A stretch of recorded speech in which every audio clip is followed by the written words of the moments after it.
días. Acá en Argentina, buenos días. En otros países, si alguien tiene ocasión de vernos, seguramente le deseamos que tengan un buen día o buena noche. Muy bien, estamos tratando de entender algunos aspectos de la escritura con respecto al futuro, es decir, lo que se llama escatología. Y estamos constantemente tratando de demostrar que las profecías se deben interpretar literalmente y que Dios nos ha dejado un programa en la escritura hasta la eternidad futura, desde la eternidad pasada hasta la eternidad futura.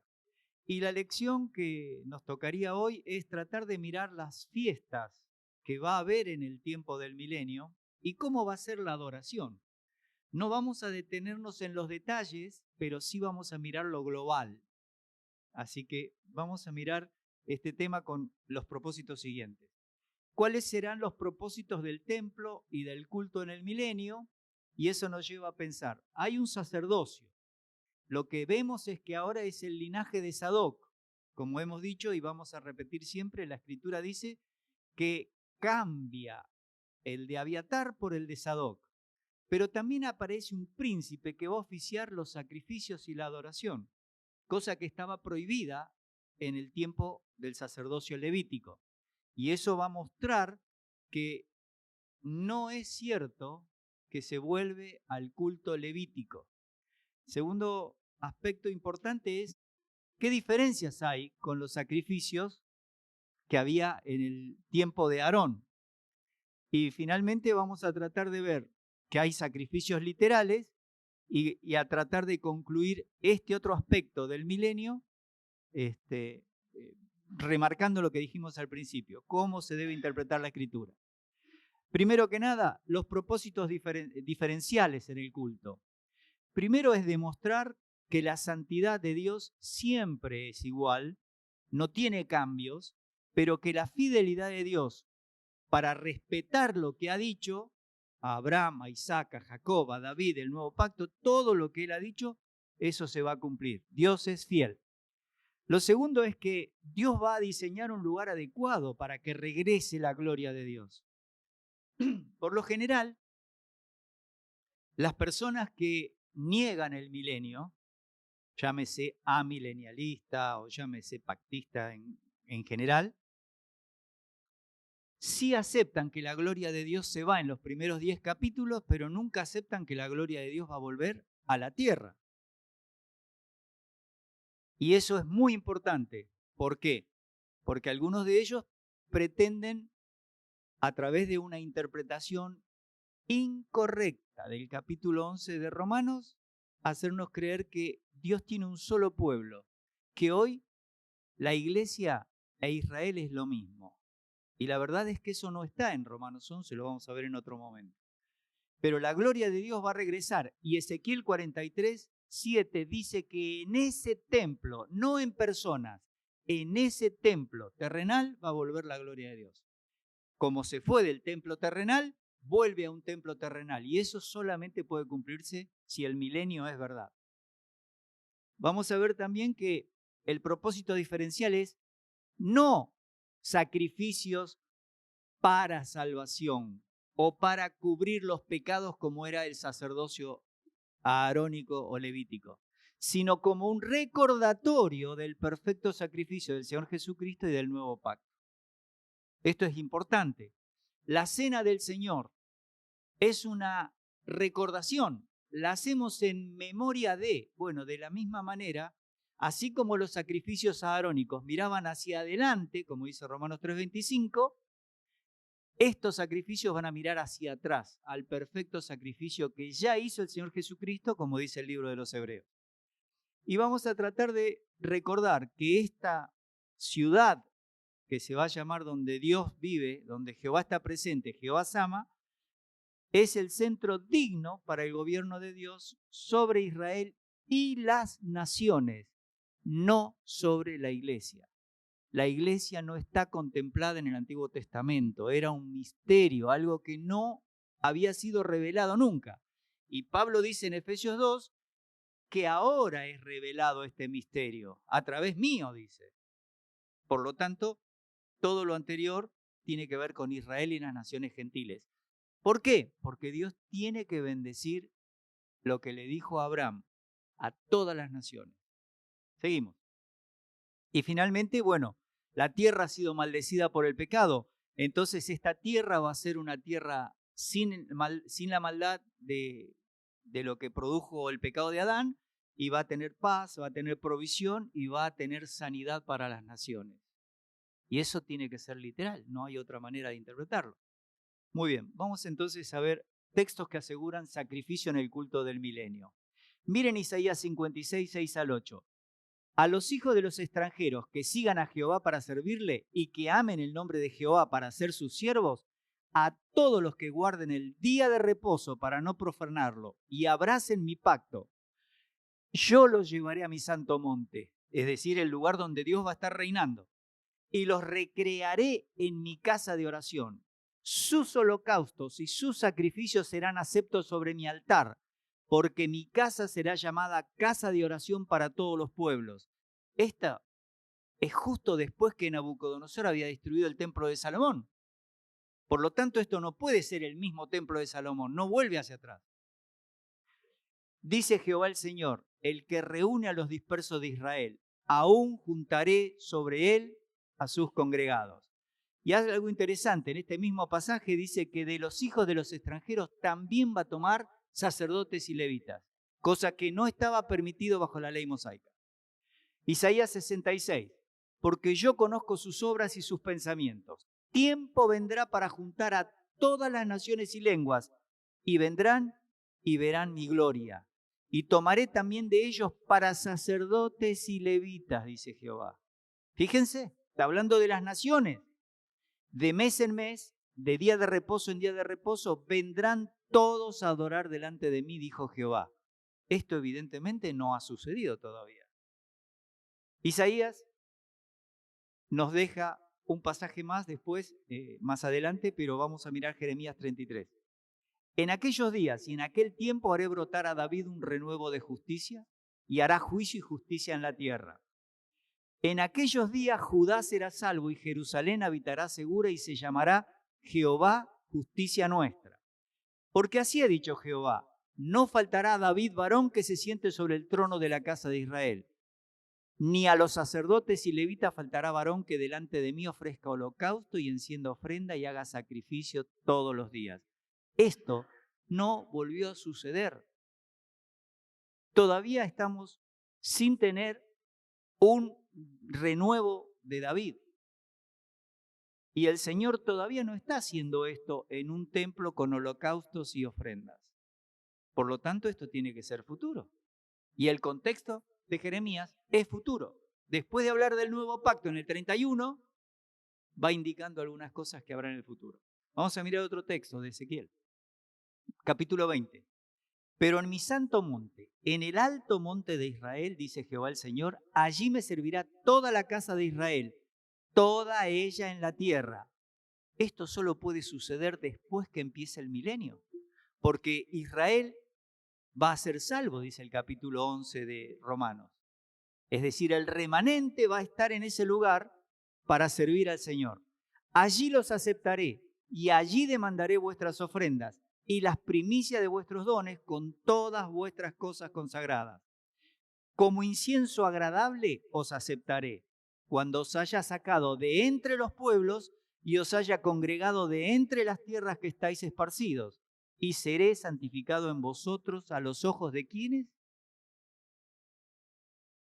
Evidentemente esto no ha pasado.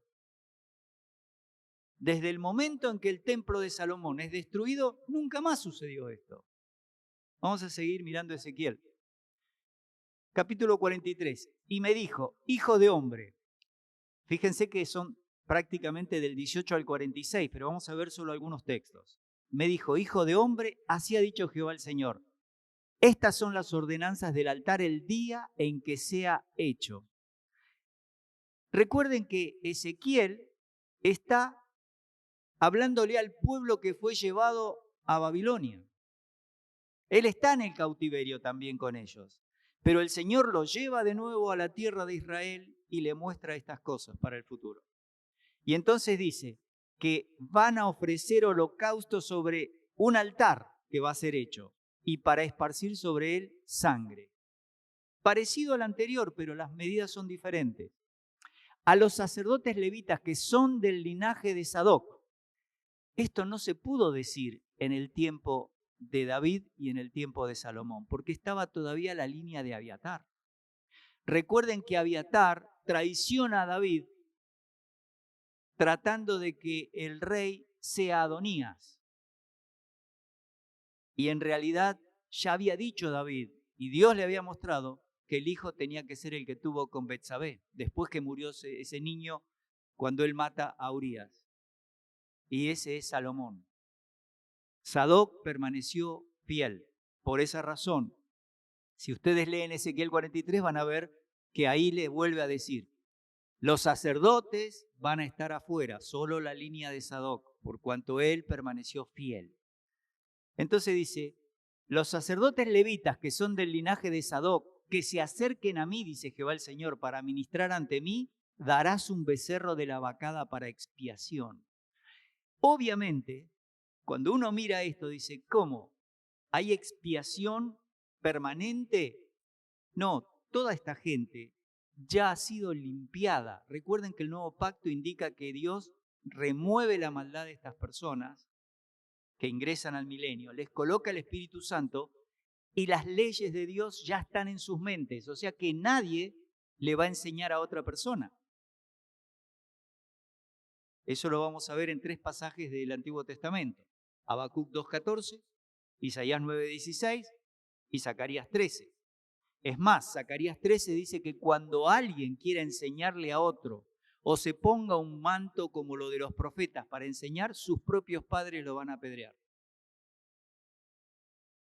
Y entonces ahí explica cómo va a ser. Tomarás su sangre, pondrás en los 4 cuernos del altar y en las 4 esquinas del descanso y en el borde alrededor, así lo limpiarás y purificarás. Esa es la forma en que ese altar hecho por las personas es dedicado para Dios, santificado, separado para unos sacrificios diarios que va a haber. Vamos a ver otro pasaje. Zacarías.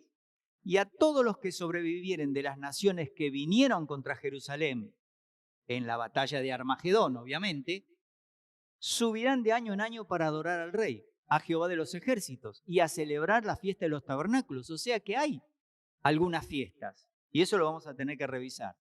Y toda olla en Jerusalén y Judá será consagrada a Jehová de los ejércitos. Fíjense que ahora no es solo dedicado a Dios lo que está en el templo. Toda la gente que vive en Jerusalén y Judá va a consagrar los lugares donde cocina, los elementos que utiliza para cocinar. Y todos los que sacrificaren vendrán y tomarán de ellas, y cocerán en ellas, y no habrá en aquel día más mercader en la casa de Jehová de los ejércitos. Esto está en Zacarías 14. No se cumplió nunca. Zacarías es post-exílico. Ezequiel está en el exilio. Por lo tanto, toda esta información es profética y Dios no la ha cumplido todavía. Vamos a mirar algo, las razones para los sacrificios. Y acá vamos a ver varios puntos.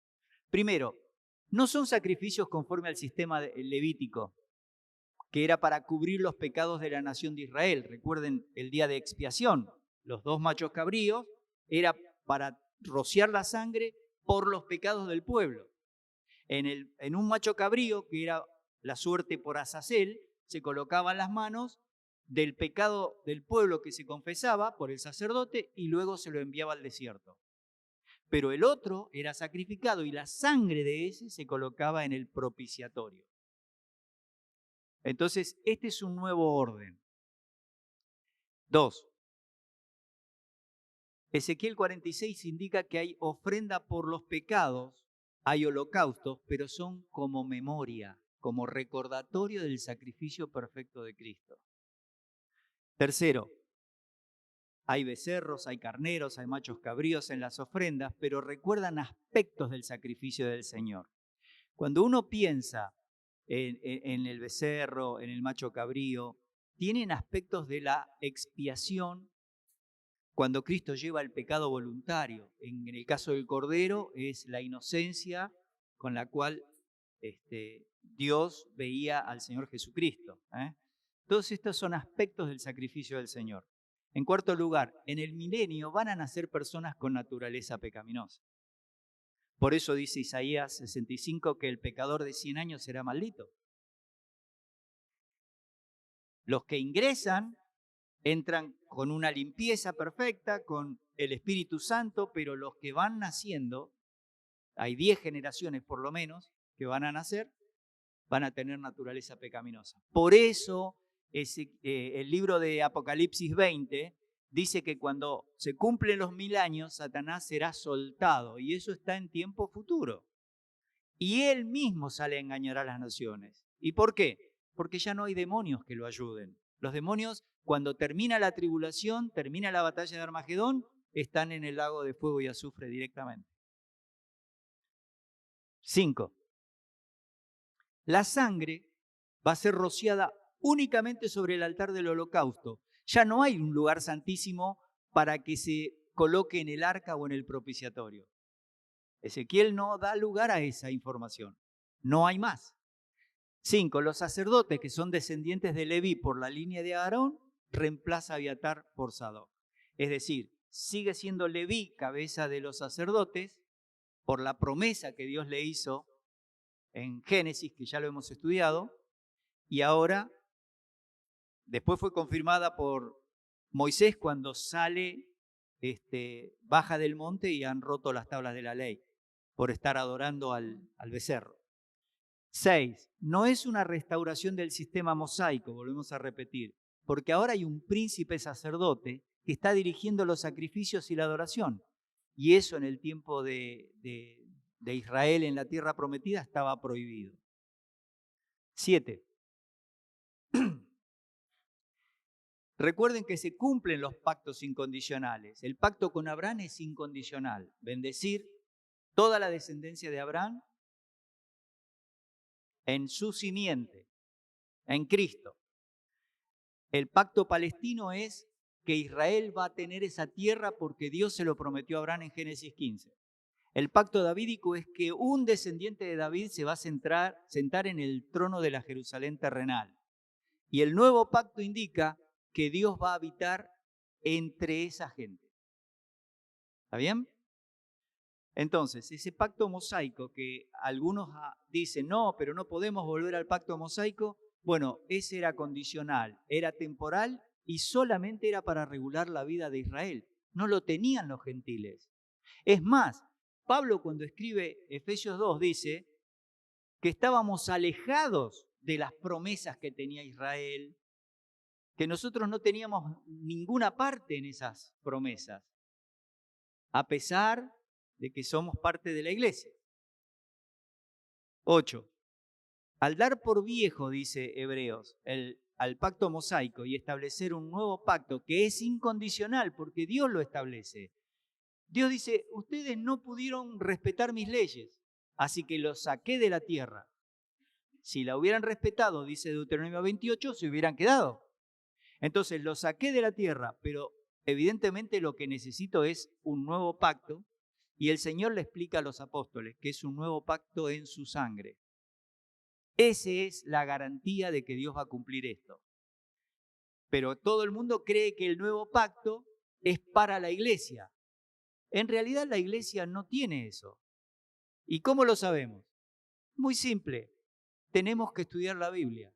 Bueno, la gente que ingrese al milenio bajo el nuevo pacto no va a estudiar la Biblia. La va a tener grabada en su cerebro. Como dijimos recién, Habacuc 2:14, el conocimiento de Dios va a estar como las aguas cubren el mar. Así que esta nueva forma de cumplir las leyes va a ser escrita en la mente y en el corazón de los súbditos. ¿Está bien? Ahí tienen los pasajes de Zacarías, Habacuc e Isaías 11:9. Vamos a ver características. Las fiestas que van a permanecer son la Pascua, con los 7 días de los panes sin levadura, eso va a seguir. En segundo lugar va a estar la fiesta de los tabernáculos, que se va a hacer en el 7º mes, a los 15 días. Va a haber sacrificios en los días de reposo. También está vigente el año de jubileo, es decir, cada 50 años las tierras vuelven a sus dueños originales. Tenemos indicaciones para las tareas de los levitas.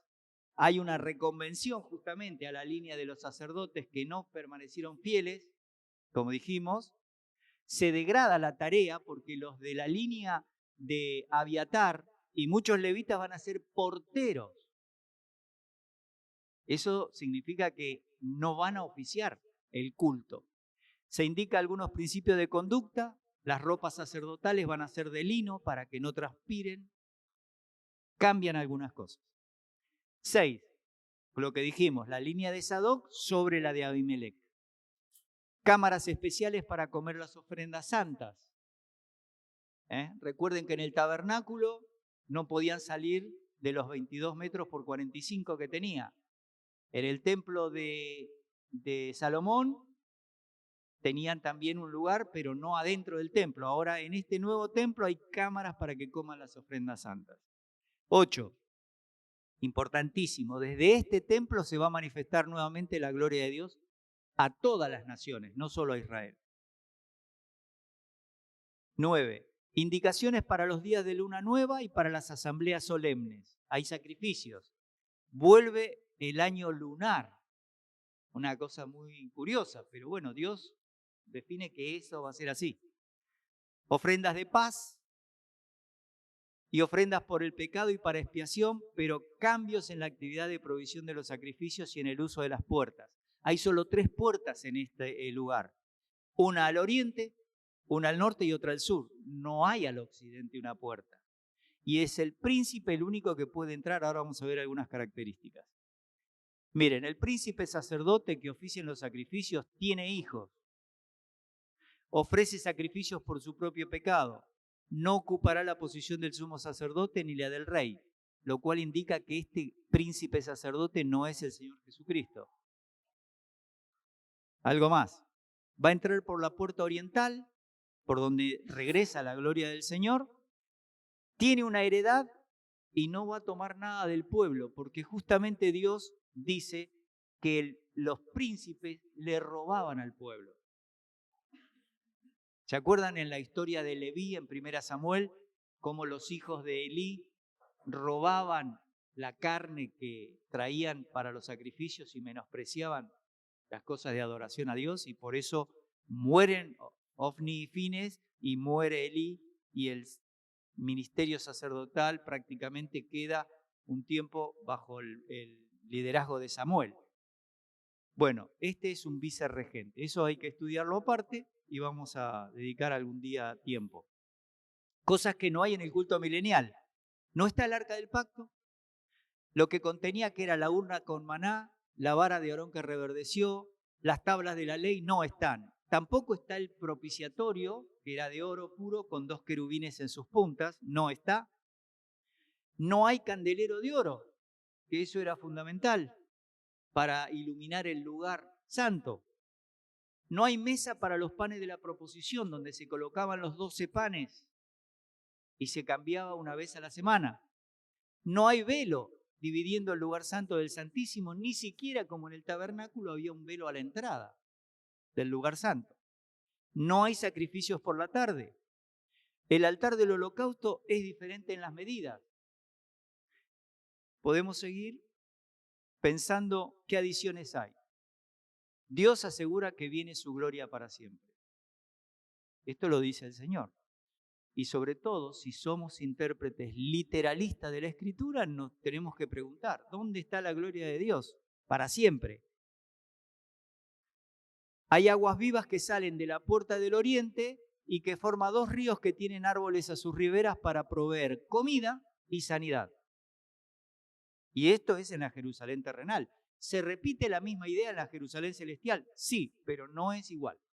Porque estas aguas salen y sanan el mar muerto y proveen de peces a todos los lugares, excepto un sector donde quedan para salitre y para reservorio. Pero los peces van a estar en todos lados. Y eso no se habla de la Jerusalén celestial. En la Jerusalén celestial no hay animales, no se nos habla de peces, no hay más mar. Sí están el árbol de la vida a las dos riberas con frutos, pero es diferente de este. Tercero, hay una porción que corresponde al príncipe David y a sus hijos, cosa que David no tenía. Acuérdense que David tenía en el palacio un lugar y sus padres habían sido exceptuados de los impuestos, pero no tenía un lugar tan separado como está aquí. Y la ciudad será llamada Jehová allí, o Jehová está allí, o Jehová está presente. Jehová llama. Y con esto más o menos estamos marcando qué diferencias que hay si interpretamos literalmente este tema.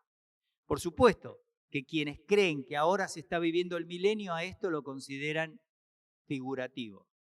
Sin embargo, pueden tomar Mateo 12, cuando se habla de una analogía, cuando el Señor les dice, nadie puede entrar en la casa de un hombre fuerte y sacar sus bienes si primero no lo ata, no tiene más fuerza, más poder. Pero ¿de qué está hablando el Señor ahí? Es una analogía porque a él le decían que él echaba a los demonios porque él tenía el poder del príncipe de los demonios. Entonces el Señor le presenta estos tres aspectos. En primer lugar, ustedes están blasfemando contra el Espíritu Santo, que es quien está haciendo esta obra de sanar y sacar los demonios. En segundo lugar, ustedes están confundiéndose. Si yo fuera el príncipe de los demonios, lo que estoy haciendo es dividir mi reino, entonces no puede permanecer. Y en tercer lugar, si yo lo hago por el poder de Belcebú, los hijos de ustedes, que son exorcistas, ¿de parte de quién reciben el poder para hacer el exorcismo? Por lo tanto, vuestros hijos serán vuestros jueces. Con eso el Señor cerró todo. Sin embargo, para algunos hermanos, esta es la base para decir que Satanás está atado. Entonces, cuando hablamos del capítulo 5 de Hechos, cuando Ananías y Zafira, Pedro le dice, ¿por qué llenó Satanás tu corazón? Eso es como que está atado, pero está medio suelto. Digamos que la cadena es larga. Cuando vemos en 2 Corintios 4 que el Dios de este siglo cegó el entendimiento de los incrédulos para que no les resplandezca el Evangelio, ellos tratan de explicar de otra manera. Si vemos 1 Pedro 5, cuando dice que él está como león rugiente buscando a quien devorar, ellos siempre están pensando de alguna forma escaparse del texto literal. Y estas cosas son las que nosotros tratamos de mostrar. Hay que tener siempre un mismo método. Así que vamos a las conclusiones. Número 1. Nosotros ya lo pusimos antes y solo lo modificamos, un poquitito. Nosotros revisamos los textos bíblicos y entendemos que toda profecía se tiene que interpretar literalmente. Y siempre decimos, ¿dónde dice la Biblia en Miqueas 5:2 que van a ser el Señor Jesucristo? En Belén de Judea. ¿Dónde nació? En Belén de Judea. ¿Es literal? Es literal. ¿Que iba a ser vendido por 30 piezas de plata? ¿Es literal? Es literal. ¿Que iba a ser traicionado por uno de sus amigos? ¿Es literal? Sí. ¿Que iba a ser crucificado entre ladrones? ¿Es literal? Sí. ¿Que iban a repartir sus ropas echando suerte? ¿Es literal? Sí. ¿Que iba a resucitar al tercer día? ¿Es literal? Sí. Y así podemos pasarnos el tiempo mostrando que las cosas de las profecías tienen literalidad y hay que volver a ese sistema. En segundo lugar, reconocemos que cuando hay figuras de dicción, se tienen que interpretar según el uso que Dios nos deja en el resto de la Escritura. Y esto es lo que estamos haciendo. Y lo curioso, cuando ellos van a capítulo 11 de Romanos, dicen que el olivo es Israel. Pero eso es una falacia, porque yo cuando voy a Génesis, en el diluvio, la paloma sale y trae una rama ¿de qué? De olivo. ¿Era Israel? Israel no existía. Dios todavía no llamó a Abraham, que es en el capítulo 12, y todavía no nació Isaac, y todavía no nació Jacob, y recién con Jacob se llama Israel a la descendencia de Jacob. Entonces hay cosas que tenemos que tener cuidado porque a veces tomamos a priori una decisión de interpretación y no se puede con la Biblia. Tercero, encontramos que el compromiso divino de hacer un nuevo pacto incondicional se tiene que cumplir con Israel, porque Dios lo decidió. No es Israel el que le pidió un pacto, porque siempre estuvieron enemistados, en idolatría, y Dios hace este nuevo pacto para que nunca más haya idolatría en Israel. 4. Nosotros estudiamos el culto que va a haber en el milenio, los diferentes participantes en ese templo de Ezequiel, y entendemos que esto nunca fue edificado y que obviamente tiene que cumplirse en el futuro, porque hay pactos incondicionales sin cumplir. Y quinto, reafirmamos que no tenemos que intentar espiritualizar y aplicarlo a la iglesia, sino que tenemos que revisar y organizar los propósitos de Dios, diferenciando judíos, gentiles e iglesia. Que el Señor la bendiga.